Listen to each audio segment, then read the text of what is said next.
piensas que la vacuna es solo para unos cuantos, aquí te damos 4 buenas razones para que estés tranquilo. 1.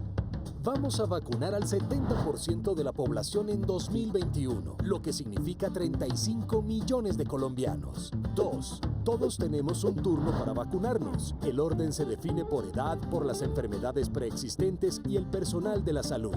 El 20 de febrero inicia la primera etapa. 3. La vacuna será gratuita y está prohibido venderla. 4.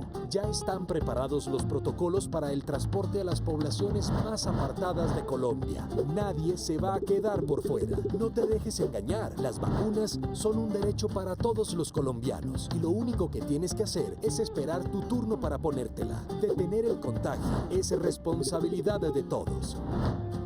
Gobierno de Colombia.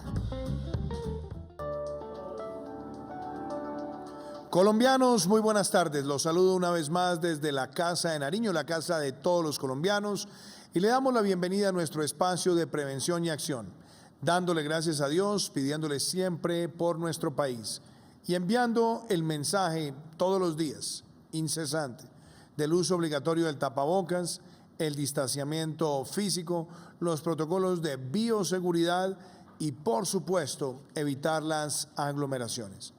Como lo hacemos regularmente, quiero empezar nuestro espacio de prevención y acción haciendo un balance de los principales indicadores del COVID-19 en nuestro país. Colombia llega de manera acumulada a lo largo de esta pandemia a 10.601.650 pruebas realizadas y el total de casos positivos a la fecha acumulados son 2.166.904. Muy importante destacar también que Colombia registra 2.048.292 recuperados, hoy fueron 14.064 y se aproxima Colombia al 95% de recuperación, para ser más puntuales, 94.5% de recuperados. Los casos activos en el país siguen reduciéndose, se registran 55.808 casos versus 64.690 del día de ayer. También quisiera destacar que del total de personas agredidas por esta enfermedad, el 95.8% ha estado atendido en casa, el 1.05% en algún nivel de hospitalización y en unidad de cuidado intensivo el 0.16%. Hoy se adelantaron 47.682 pruebas. Los casos positivos del día de hoy son 5.442 para una positividad del 11.4%. Quisiera también destacar que el 59.2% de los casos registrados el día de hoy estuvieron concentrados en 5 municipios. También quisiera destacar que el día de hoy fallecieron 217 personas por esta enfermedad. Expresamos a las familias que han perdido sus seres queridos nuestra solidaridad, sentimiento de compañía. Quisiera también, en este contexto, que es doloroso para muchos, destacar que esta es la menor cifra de letalidad que se ha registrado desde el 1 de enero de este año. Son 217 fallecidos versus 297 del día de ayer. El 58.5% de estos casos de letalidad tienen presencia en 5 municipios de Colombia. También quisiera destacar que algunos de los indicadores internacionales nos muestran que de manera acumulada a lo largo de esta pandemia, el mundo registra 106.732.062 casos positivos. Los casos activos son 25.658.571. Los recuperados son 59.559.693 y los fallecidos son 2.333.776. Hoy el turno es para una recuperada, Paola Bermúdez, 43 años. Ella nos cuenta cómo fue agredida por esta enfermedad, cómo la enfrentó y cuál es el mensaje que le quiere compartir a las familias colombianas. Paola Bermúdez, 43 años, periodista, recuperada de COVID-19. A comienzos de diciembre estaba haciendo una presentación A pesar de que utilicé tapabocas durante todo el tiempo, hubo un momento en el que quise enfatizar sobre una idea y para ser más clara, se me ocurrió quitarme el tapabocas, no caí en cuenta que ese micrófono lo habían utilizado varias personas y yo creo que fue ahí donde me contagié. Aunque su recuperación fue en casa, los síntomas fueron bastante fuertes y se prolongaron varios días. Un cansancio extremo, dolor en las extremidades, mucho dolor de cabeza, las rodillas las sentía supremamente inflamadas y en general debilidad extrema. Paola resalta que el gobierno se ha concentrado en dar soluciones y en enfrentar cada una de las dificultades que ha traído la pandemia. Me parece que ha sido muy asertivo en el tema de comunicaciones, en divulgar las medidas preventivas, además todas las decisiones que se toman para combatir este virus, esta pandemia. E igualmente me parece que ha sido muy transparente con las cifras y con toda la información, lo cual hace pues que los colombianos estemos como muy con los pies en la tierra. Finalmente envía un mensaje a todos los ciudadanos para que se sigan cuidando y no bajen la guardia. El mensaje es que no nos podemos descuidar ni un solo segundito, que no bajemos la guardia y que sigamos todas las recomendaciones que nos entregan las autoridades de salud y las autoridades de gobierno de nuestras ciudades y pues de Colombia. Con disciplina y autocuidado, también somos responsables con la vida. Bueno, ahí vemos este testimonio tan importante. Y hoy también el doctor Juan Enrique Arango, de la ciudad de Medellín, médico especializado en urgencias, nos envía un testimonio de cómo él ha enfrentado la primera línea del COVID, ha enfrentado a este virus. Nos cuenta también qué lecciones le dejan los pacientes que han pasado por sus instalaciones y en los cuales él ha tenido también que vincularse directamente para su atención. Y nos hace una reflexión muy importante de cómo tenemos que actuar para protegernos, proteger a los demás, pero también proteger a los profesionales del sector de la salud. Veamos. Soy Juan Enrique Arango Cadavid, trabajo en la IPS Universitaria Clínica León 13 en Medellín. Soy médico especialista en urgencias. Las medidas de autocuidado y todas las recomendaciones que han surgido del gobierno deben seguir continuando. Es decir, no debemos bajar la guardia frente a este virus. Desde que empezó o surgió la pandemia, nuestros servicios de urgencias no han colapsado, hemos tenido el soporte humano adecuado, hemos tenido el soporte técnico con los ventiladores, es decir, nos anticipamos a lo que se venía y de una manera supremamente ordenada y supremamente responsable hemos enfrentado este tipo de situación. El principal reto, pensaría yo, que se nos enfrenta ahora es continuar siendo responsables, es decir, debemos continuar siendo muy cuidadosos. La vacunación, necesitamos todos agrupados recibir la vacunación porque no es una vacunación irresponsable. Se han hecho estudios suficientes y es necesario que todos los que deseemos vacunarlos y tengamos el recurso de vacunarnos, nos vacunemos siendo responsables.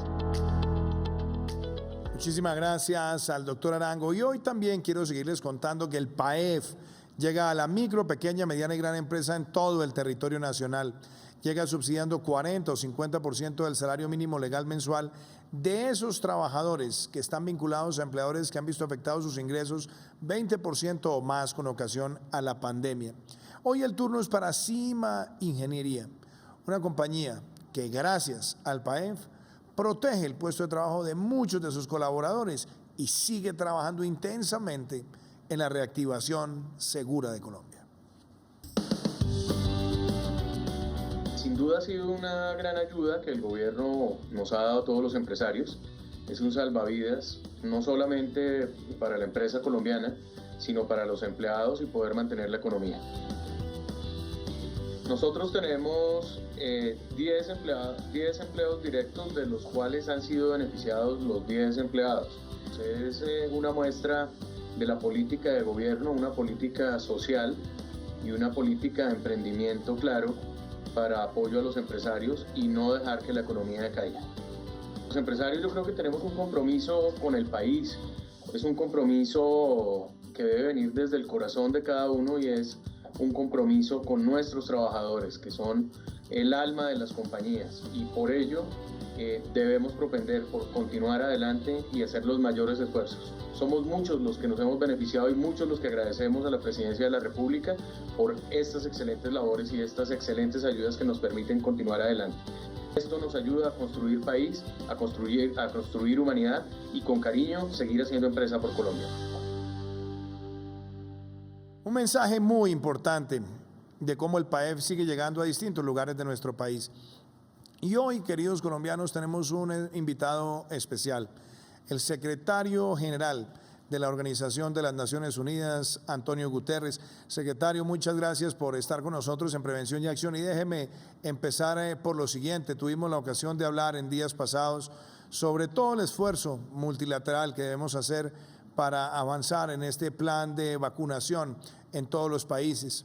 Hablamos también de la urgente necesidad de mirar el mundo y el entorno con un criterio de sostenibilidad, no solamente tratar de volver a donde estábamos antes, sino salir mejores, y la sostenibilidad y la conciencia ambiental es muy importante. Pero también pudimos compartir la importancia que tiene en medio de la pandemia de seguir avanzando con las políticas de paz con legalidad en nuestro país para llegar a muchos territorios, para que la implementación de los planes de desarrollo con enfoque territorial se mantengan y adicionalmente que tengamos esos proyectos productivos avanzando en distintas regiones. Así que, secretario, yo quiero agradecerle muy especialmente, sé lo preciado de su tiempo, pero este mensaje que usted le comparte al pueblo colombiano es muy importante, así que le doy la bienvenida y gracias por acompañarnos. Muchas gracias, caro presidente, por invitarme a este programa tan importante. La pandemia del COVID-19 ha dejado un número trágico de víctimas a su paso y ha revelado las profundas fracturas existentes en nuestras sociedades, exacerbando problemas como la desigualdad, la pobreza y la falta de protección social. La crisis ha requerido esfuerzos monumentales por parte de los ciudadanos y ciudadanas de Colombia. Confío en que esfuerzos como su Plan Nacional de Vacunación contribuirán a salvar vidas. Hago un llamado a la solidaridad internacional para apoyar a Colombia en la atención a las comunidades más expuestas, incluyendo a las personas migrantes que se encuentran en el país. A pesar de las dificultades, el desarrollo de la vacuna representa un motivo para la esperanza. Ahora tenemos que garantizar que la vacuna sea un bien público mundial, accesible y asequible para todos. La crisis presenta una oportunidad para promover sociedades más justas y sistemas de protección más fuertes, acabando con la desigualdad y la brecha de género, protegiendo el medio ambiente y luchando contra el cambio climático. La implementación integral del Acuerdo de Paz es una herramienta clave para atender a la emergencia del COVID-19. Tengo plena confianza en su capacidad de aunar esfuerzos para juntos vencer el virus y transitar hacia un futuro sostenible e inclusivo. Solo venceremos esta pandemia con solidaridad. Pueden contar con las Naciones Unidas para acompañarlos en este camino. Muchas gracias.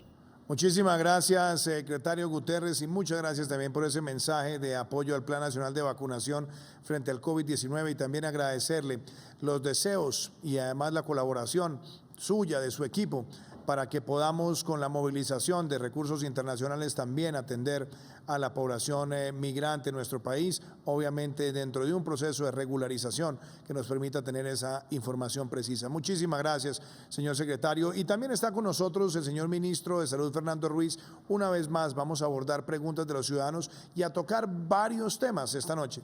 Yo quisiera, ministro Fernando, que empezáramos por algo que está además en una parte vital del plan, la táctica de la vacunación. Ya hemos hablado mucho de la estrategia, pero la táctica, esa labor que ocurre día a día es fundamental, así que me gustaría que usted una vez más le contara a los colombianos cómo está este proceso ya en desarrollo para que una vez inicia el próximo 20 de febrero, nosotros le mostremos al pueblo colombiano que lo importante es la sostenibilidad, la perseverancia y la colaboración de todos en este esfuerzo. Sí, señor presidente, un saludo para usted, para los compañeros de la mesa, para todos los colombianos. Evidentemente la táctica es fundamental, especialmente cuando estamos llegando ya al punto cercano a la aplicación de la vacunación, y es muy clave que las entidades territoriales, las EPS y las IPS, estén trabajando integradamente en ese desarrollo táctico adaptado a cada territorio. Evidentemente, cada ciudad, cada territorio es diferente. Colombia es un país tremendamente diverso y por esa razón hemos generado dentro de nuestros lineamientos una mesa territorial para la vacunación, para la implementación del plan de vacunación, donde deben estar sentados coordinando el ente territorial, EPS e IPS, trabajando juntos para definir prioridades, ajustar el plan, mirar la aplicación y desarrollar todo el componente táctico. No es lo mismo aplicar en Bogotá, en Medellín, que en zonas rurales. Hay que tener una capacidad de microplaneación, evidentemente, que se desarrolle en cada momento.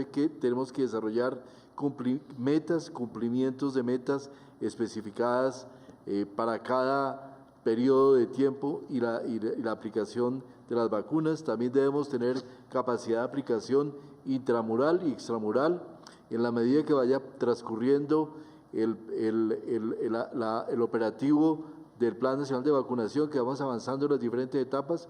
Va a ir creciendo el número de personas que tenemos que vacunar. En la etapa 5 prácticamente está la mitad del total de la población a vacunar y para ese momento debemos desplegar todas estas estrategias también masivas para llegar a la vacunación. Es importante que empezaremos con una microconcentración en hospitales donde se vacunará, digamos, en sitios cerrados, pero posteriormente la ampliación va a ser mucho más relevante.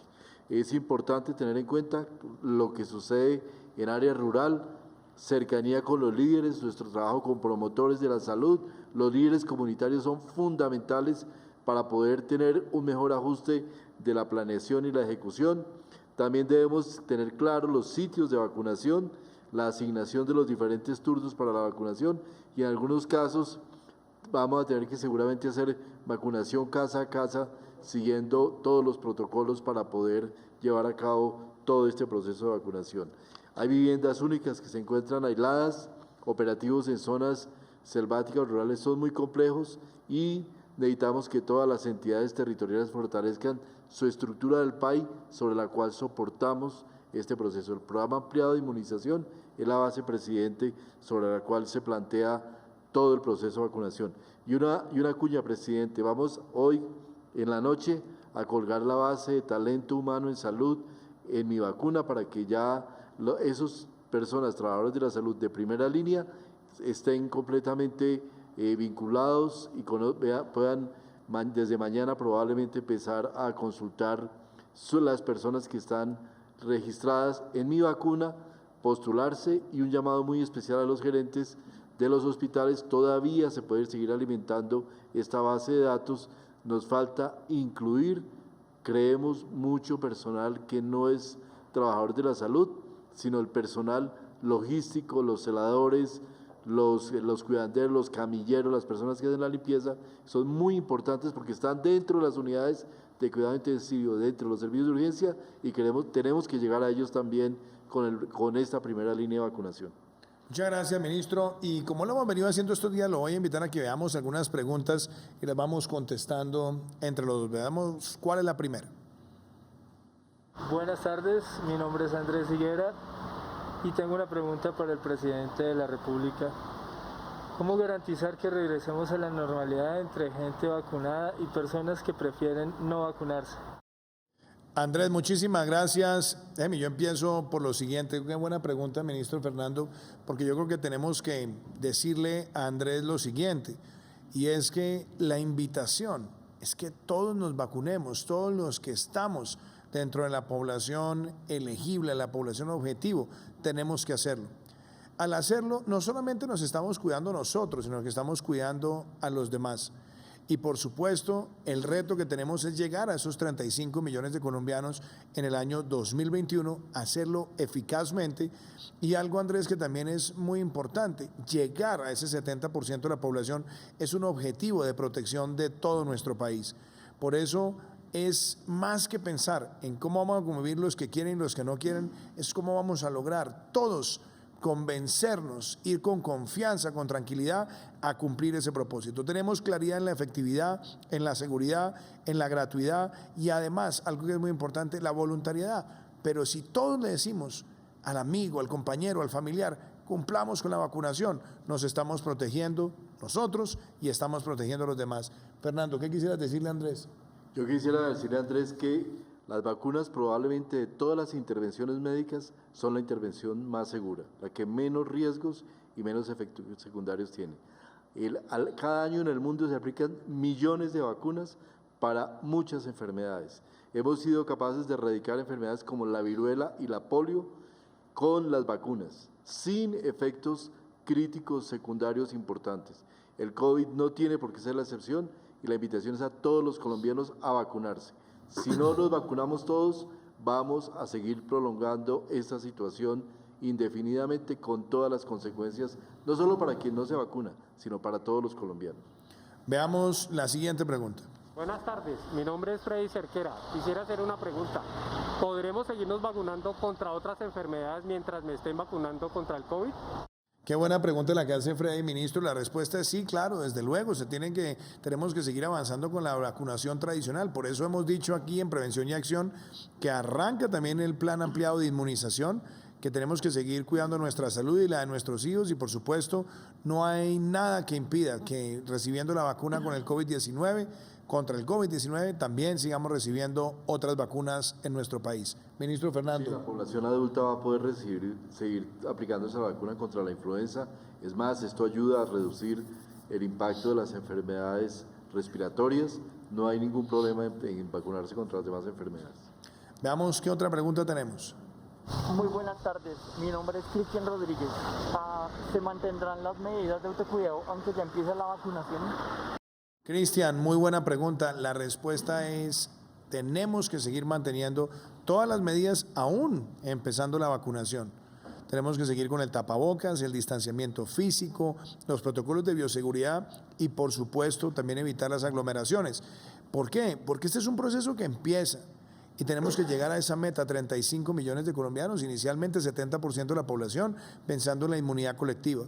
Pero en el proceso tenemos que seguirnos cuidando y cuidando a los demás. Entre otras cosas, para evitar que de pronto, como hay mucho portador asintomático, también siga fluyendo el virus. De manera que nos toca casi que decirlo de esta manera, preparémonos todos, estemos conscientes que el año 2021 estaremos todo el año con tapabocas, con distanciamiento, con protocolos, evitando aglomeraciones. Obviamente estaremos monitoreando día a día todas las decisiones y los criterios de los grupos de epidemiólogos, pero tenemos que partir de esa base. Si lo hacemos así, somos conscientes que tenemos que enfrentar el virus con las medidas no farmacológicas, las que venimos empleando, lavado de manos, tapabocas, distanciamiento, evitar aglomeraciones y protocolos, y por otro lado las farmacológicas que vienen con el programa de vacunación masiva. Fernando. El riesgo solo se reducirá cuando habremos vacunado el 70% de la población. De ahí que, mientras tanto, a lo largo de todo este año, mantenimiento de todas las medidas de protección. Veamos otra pregunta. Buenas tardes, señor presidente. Mi nombre es Edwin Cárdenas. Quisiera hacer una pregunta. ¿Los asmáticos pueden recibir la vacuna y de ser así, cuándo sería? Qué buena pregunta también la que nos hace Edwin, ministro Fernando, porque claramente nosotros estamos hablando de 2 fases, 5 etapas. En la etapa 3, donde estamos llegando a atender también a personas que tienen comorbilidades y preexistencias. En ese caso también lo que es importante es que todos los ciudadanos empiecen a identificar primero en qué grupo de edad están y segundo, si tienen la preexistencia también en qué grupo de edad están. Nosotros creemos que las personas que están entre 16 y 59 años que tienen preexistencias y comorbilidades estarán dentro de la etapa 3 de la fase 1. Pero a mí me gustaría, ministro Fernando, que entráramos a ese detalle para que Edwin tenga claridad. Si él tiene asma y está severamente afectado por el asma, ¿cuál es el lugar y el momento en el que tiene que ir por su vacuna? El lugar y el momento es la etapa 3, donde están priorizados los asmáticos. El asma aumenta la severidad del COVID-19, la probabilidad de morir es mayor dentro de la población asmática, por eso es una población a proteger especialmente y la recomendación es vacunarse a todos los asmáticos. Gracias. ¿Qué otra pregunta tenemos? Buenas tardes, presidente. Mi nombre es Gloria Hudson. Si me vacuné contra la influenza o contra otra enfermedad, ¿me puedo vacunar contra el coronavirus? La respuesta es sí, ministro, pero usted es el médico aquí. Yo quiero que usted le dé a Gloria la respuesta como buen médico. Si ella ya se aplicó la vacuna contra la influenza, ¿se puede aplicar al otro día, el mismo día, la vacuna contra el COVID-19? La recomendación de los fabricantes, presidente y Gloria, es a los 14 días después de haberse aplicado la vacuna contra la influenza, se puede aplicar la vacuna contra el COVID. Entonces, no hay problema, Gloria, simplemente puedes conversar con tu médico y si quieres ampliar un poco tus dudas frente a esto. La recomendación son 14 días, simplemente si te programan, te comentas esto a tu IPS que te programa para hacer una reprogramación de tu vacunación después de ese periodo de tiempo. Y ministro Fernando M., yo también le hago ahí como una contrapregunta sobre eso. Desde el punto de vista médico, ¿por qué esos 14 días? Si usted se vacunó hoy contra la influenza, ¿por qué tiene que esperar 14 días para la vacuna frente al COVID-19? Yo creo, presidente, que básicamente es por efectos de reducir la probabilidad de efectos adversos de una vacuna sumados a los de la otra vacuna. Los efectos adversos, como hemos dicho varias veces, van reduciéndose en el tiempo hasta desaparecer prácticamente después de 90 días. Entonces, es conveniente no tener ese cruce de vacuna. Muchas gracias, ministro Fernando. Y yo quiero una vez más que hoy podamos compartir con todas las familias colombianas ese plan nacional de vacunación, la estrategia y dónde tenemos que llegar juntos en este gran propósito. Respondiendo a la experiencia de vacunación que ya tenemos como país y tácticas basadas en las características de cada territorio, el Ministerio de Salud y Protección Social emitió dentro de los lineamientos técnicos para la vacunación contra el COVID-19 un capítulo sobre estrategias de vacunación.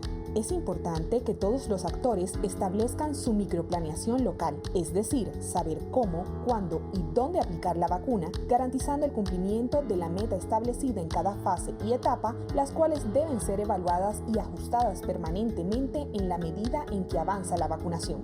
El proceso se iniciará en la IPS, ya sea de forma intramural o extramural, y operará a través de citas programadas. Esas citas se agendarán luego de recibir las bases de datos de las EAPB y entidades territoriales. En la etapa inicial, iremos a los centros de larga estancia para adultos mayores y a sus hogares en caso de ser necesario por alguna imposibilidad de traslado. El objetivo es llegar al 100% de la población priorizada. Conforme se avance en las diferentes etapas y la llegada de más vacunas, las estrategias también variarán, pasando por puntos de vacunación masivos, vacunación casa a casa, equipos móviles o brigadas de vacunación y actividades concertadas con líderes en zonas rurales, siempre evitando las aglomeraciones y garantizando una vacunación segura.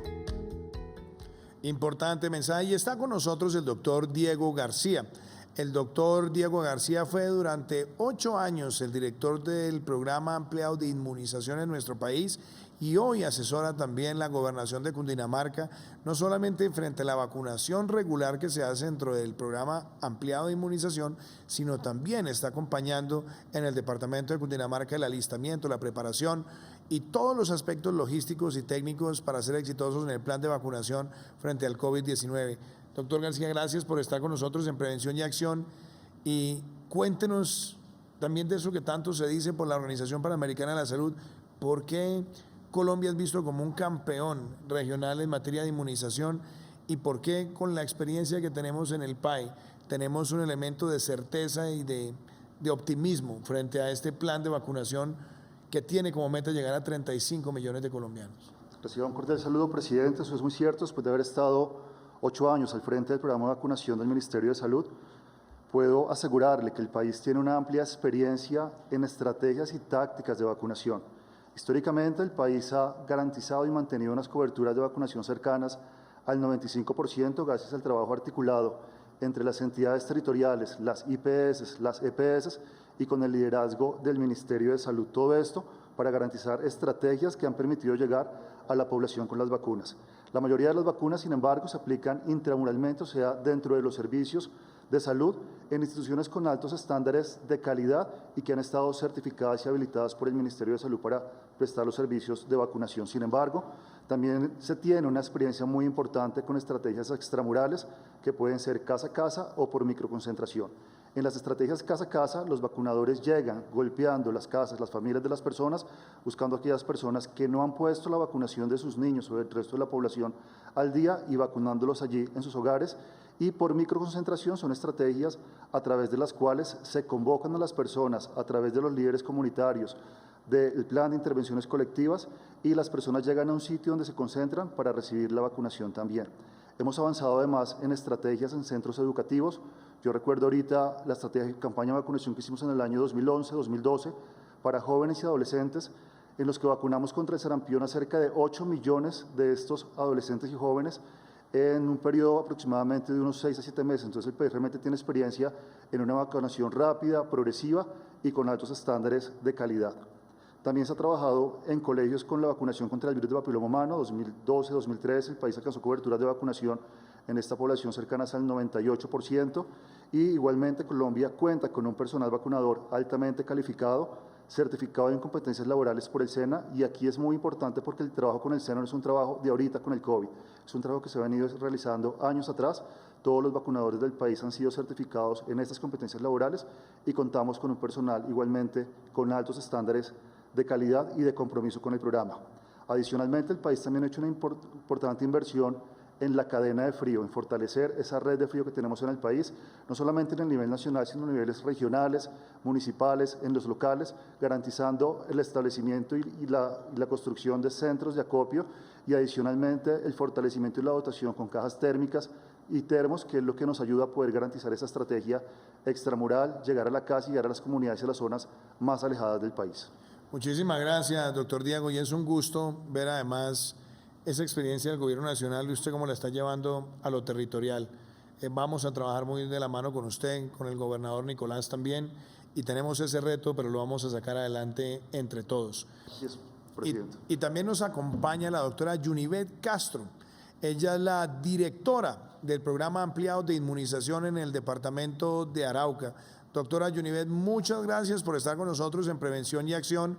Y algo que yo quiero aplaudirle, usted ha logrado en un departamento complejo, con población también migrante, con una frontera amplia y también con muchas veces con desafíos de orden público, llegar con una agenda de vacunación extramural, donde se hace pedagogía con las familias, pedagogía con los alcaldes, y se logra tener un resultado que yo creo que es muy diciente de la capacidad técnica que ustedes tienen en este momento. Doctora Yunivet, cuéntenos cómo está Arauca preparándose para este escenario de la vacunación tradicional, del plan ampliado de inmunización y también de la vacunación frente al COVID-19, cómo la experiencia del plan ampliado de inmunización para ustedes será también vital en el éxito que queremos lograr en todo el territorio, pero por supuesto también en el departamento de Arauca. Bueno, un cordial saludo, señor presidente, y toda la mesa de trabajo. Bueno, el departamento de Arauca en los últimos años ha tenido unas muy buenas coberturas de vacunación y, como usted le decía, tenemos desafíos y retos diarios. Nuestras estrategias de vacunación se concentran más en ir en el casa a casa, como hablaban los demás profesionales que están en la mesa, y hemos logrado llevar a cabo o liderar el proceso con vacunación sin barreras.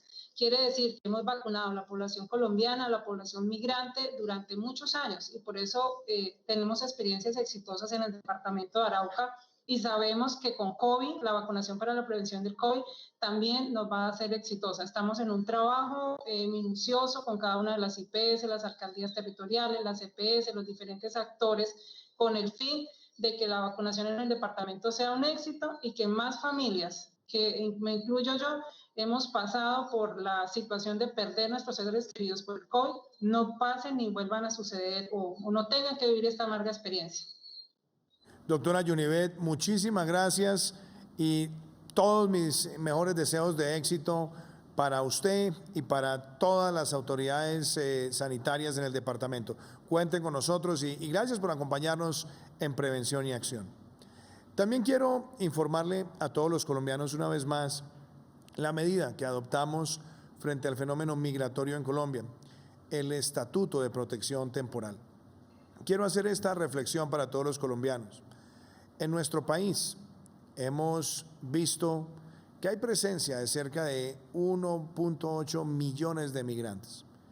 Ya nosotros hemos tenido regularizados a través de permisos temporales alrededor de unos 800.000 y tenemos un poco menos de 1 millón que están en Colombia pero no sabemos quiénes son, dónde están, cuál es su nombre, cuál es la condición socioeconómica, y son migrantes irregulares en nuestro territorio.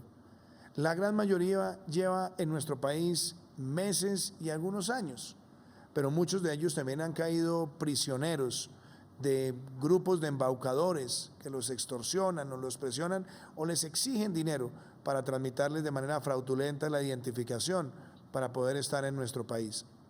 Viendo este fenómeno y las circunstancias tan dolorosas que han tenido que pasar, y viendo además que se requiere una atención y una movilización de recursos efectiva de la comunidad internacional, tomamos la decisión de crear en nuestro país un estatuto de protección temporal.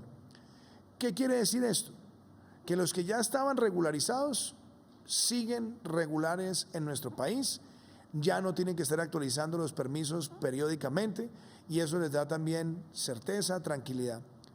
Y a quienes están en nuestro país de manera irregular les da un tiempo para que se acerquen a los puntos que determine la autoridad migratoria, Migración Colombia, para que nos dejen sus datos, nombre, apellido, su huella, el reconocimiento biométrico y entran en el registro único de migrantes y reciben la certificación del estatus de protección temporal. Eso les permite salir de todos estos escenarios de presión y además poder estar en nuestro país y contribuir económicamente también al desarrollo de nuestro país. Les permite también tener acceso a herramientas de protección social para las personas de mayor vulnerabilidad y sin lugar a dudas constituye el paso más trascendental que se haya dado en América Latina y el Caribe recientemente frente a la política migratoria. Esto, por supuesto, está circunscrito a las personas que estaban en territorio colombiano antes de la fecha de corte. Y esto nos permite a nosotros hacer política migratoria moderna, con información, con tecnología, con bienestar, pero también, debo decirlo, invitando a la comunidad internacional para que movilice recursos y pueda atender a esta población. Esta decisión es una decisión que sabemos que no es perfecta, no ocurre de un día para otro, pero la iremos desarrollando con todas las metodologías y contándole también a ustedes que esta decisión no es una decisión que sale de un día para otro. Ya nosotros habíamos adelantado un documento COMPES hace prácticamente 1 año y medio atrás, un documento de política económica y social, donde teníamos claros cuáles eran los pasos para dar atención. Y vemos además un gran respaldo de la comunidad internacional para que esto lo hagamos y lo hagamos bien. Pero también tiene ventajas en la seguridad nacional. Muchas veces nos hemos encontrado con que hay migrantes que terminan participando en algunas redes del delito. Cuando son capturados no se tiene la información.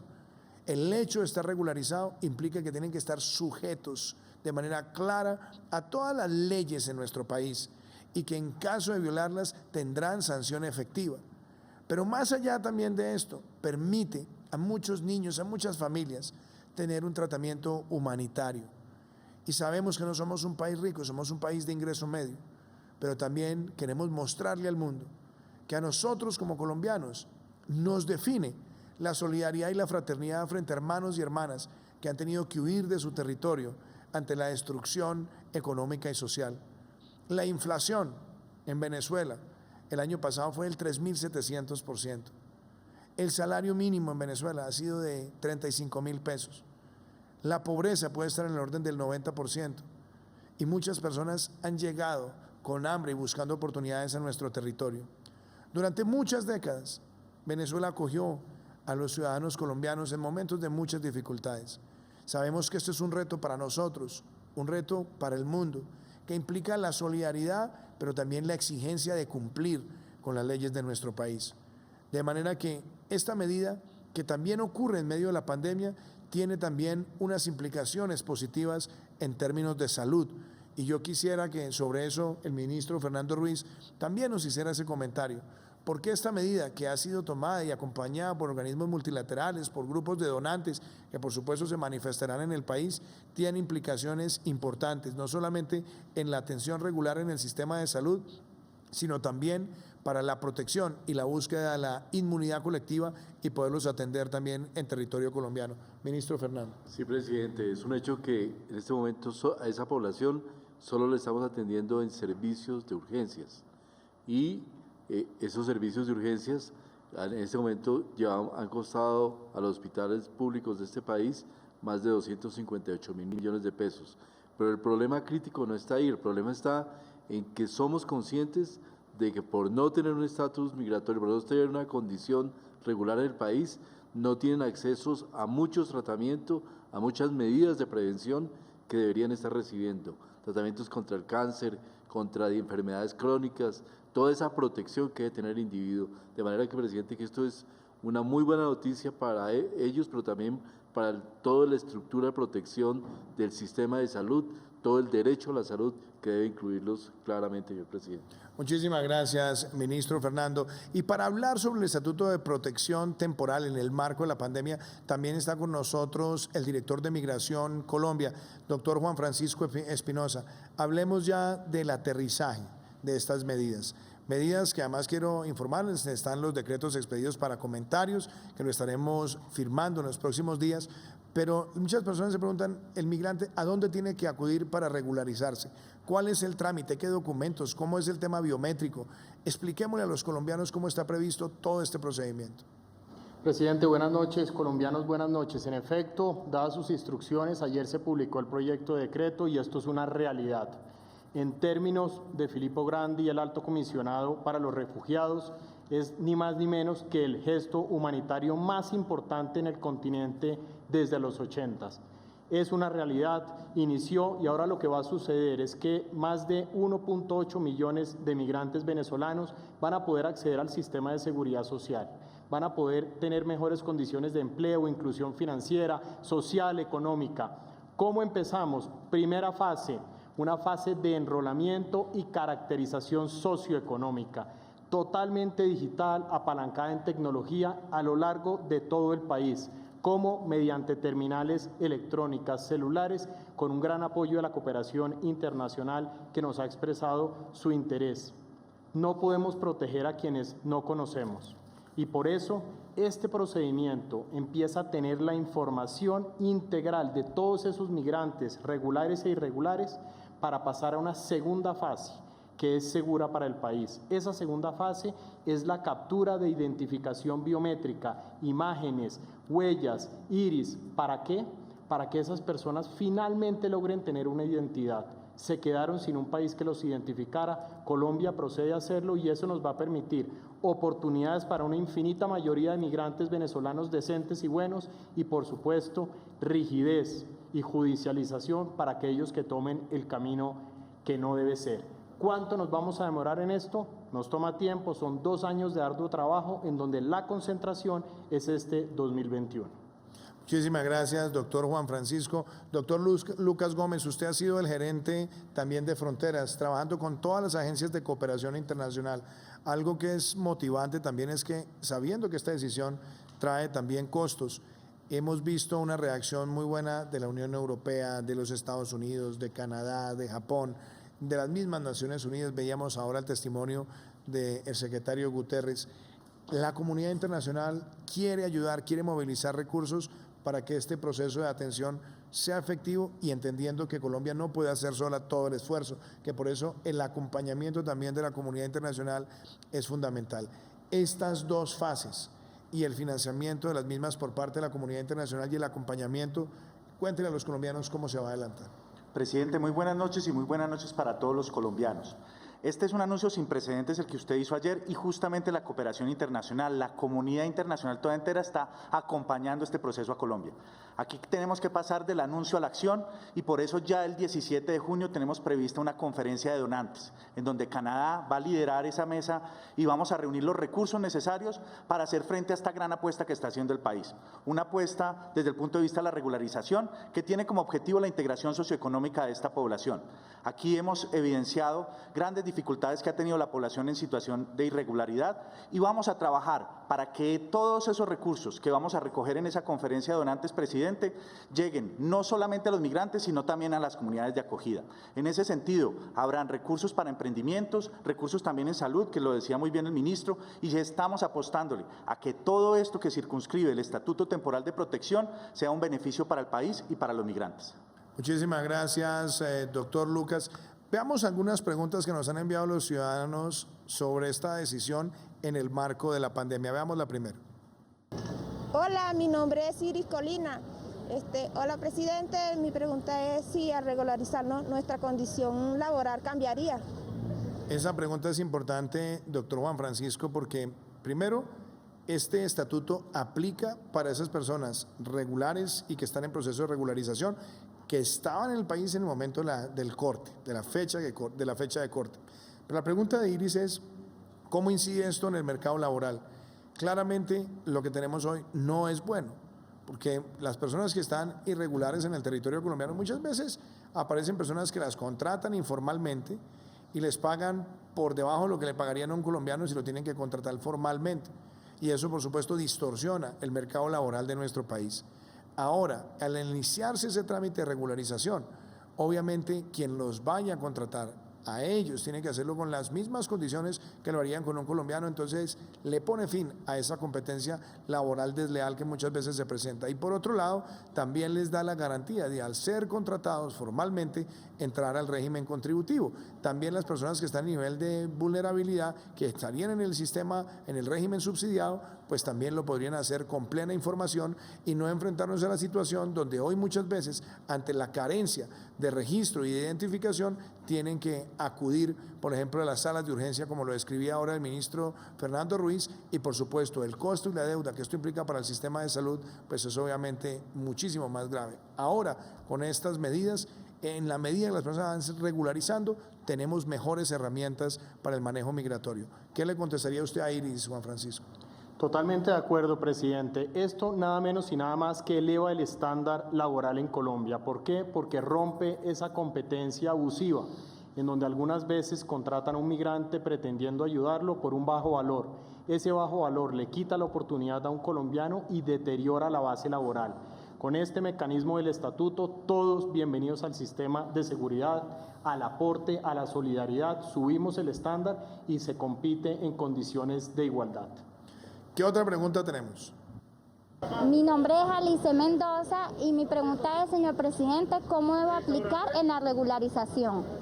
Bueno, Juan Francisco, ¿dónde aplica? ¿Cómo aplica? De pronto Lucas también si quiere complementar algo. Iniciamos en este primer trimestre absolutamente digital. A través de Migración Colombia les estaremos informando cuál es la ruta digital para acceder. Por supuesto, vamos a destinar personal a apoyarlos, a colaborarles para que este proceso de enrolamiento inicial sea mucho más sencillo, empiecen a tener un número que los hará parte de ese registro único de migrantes venezolanos e inicien esta gran ruta que les va a permitir sin lugar a dudas salir adelante. Pero algo también importante que es bueno que usted aclare, que eso también deja muy bien definido que el proceso legal del cruce de fronteras es el que marca esta pauta. Muy importante, presidente, y este es un llamado de atención para todos. Aquellas personas que pretendan pasar por las denominadas trochas o pasos irregulares no son sujetos de este mecanismo. Las personas que ya quedaron en territorio nacional van a gozar del mismo, pero aquellos que estén, por ejemplo, fuera del país y quieran hacer parte del mismo, deberán ingresar por un puesto de control migratorio. De esta forma, premiamos la formalidad. Si usted está fuera, quiere hacer parte de este programa, tiene 2 años, siempre que lo haga por un punto de control. Si lo hace por una trocha, no solo expone su vida, sino quedará por fuera del mecanismo. Y una pregunta también, doctor Lucas. Muchas noticias falsas se han visto también, donde dicen que es que aquí hay una estrategia electoral para que las personas que son regularizadas puedan votar. Explíquele usted a los colombianos por qué eso no es posible. Y antes, por el contrario, lo que estamos es poniéndole fin a una práctica fraudulenta que hemos visto, donde los migrantes empiezan a aparecer a gente a cobrarles plata para sacarles una cédula fraudulenta y después intentar inducirlos electoralmente de cara a las elecciones que tendremos el año entrante. Aquí con esto es regularización sin derecho al voto. Obviamente en nuestro país los residentes pueden participar en elecciones locales, esto es una decisión que viene de tiempo atrás, pero aquí no hay ningún tipo de autorización para participar electoralmente en las elecciones de cara al año 2022. Presidente, de manera muy contundente, el Estatuto Temporal de Protección no da derecho al voto en ninguna de las manifestaciones electorales que tenemos en el país. Esto es muy importante porque, digamos, el Estatuto Temporal lo que tiene es un objetivo de regularizar a las personas, pero no en otorgar la residencia para esas personas en las condiciones que tienen las visas actualmente. Por eso es clave y es muy importante hacer un llamado a tener mucha precaución y mucha prevención en los mensajes que se están enviando y que se están vehiculando en las redes sociales. Muchísimas gracias, doctor Lucas. Y está con nosotros el director de la UGPP, de la Unidad de Gestión de Ingresos para Fiscales y Contribuciones Pensionales, Fernando Jiménez. Doctor Fernando, la pregunta que se hacen muchos, el PAEF, ¿cómo está la nueva convocatoria? Ya se giraron los recursos por parte del Ministerio de Hacienda. Informémosle a los colombianos las convocatorias del PAEF. Tendremos esa herramienta vigente hasta el mes de marzo. Lo escuchamos.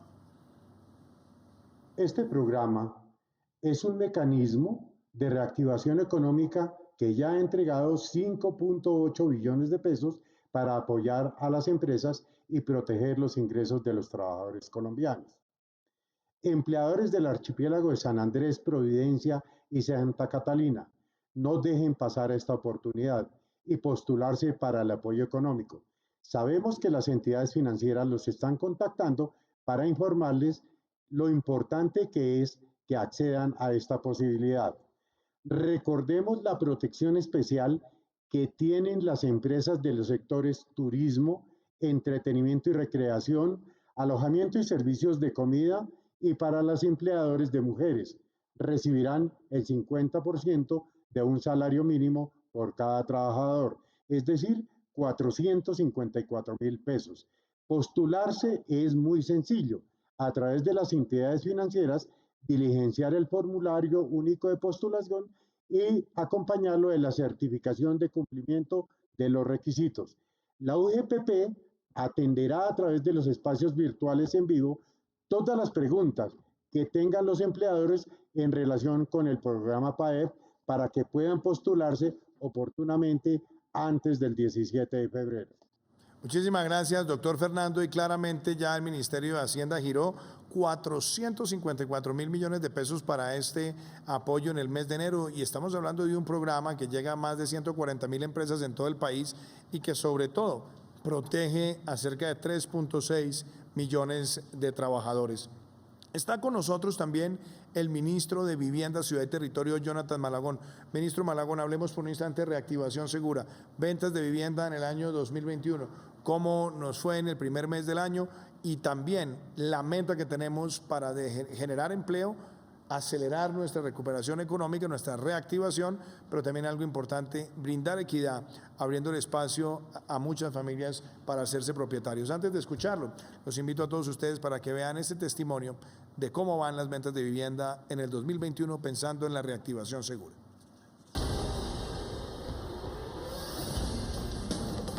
A pesar de los cierres y las medidas de confinamiento adoptadas en el primer mes del año en distintas ciudades del país, esto no impidió alcanzar grandes resultados en materia de ventas de vivienda. Según cifras de Galería Inmobiliaria, el de 2021 fue el segundo mejor enero de la historia del país en ventas, con más de 16.300 unidades bis y no bis comercializadas.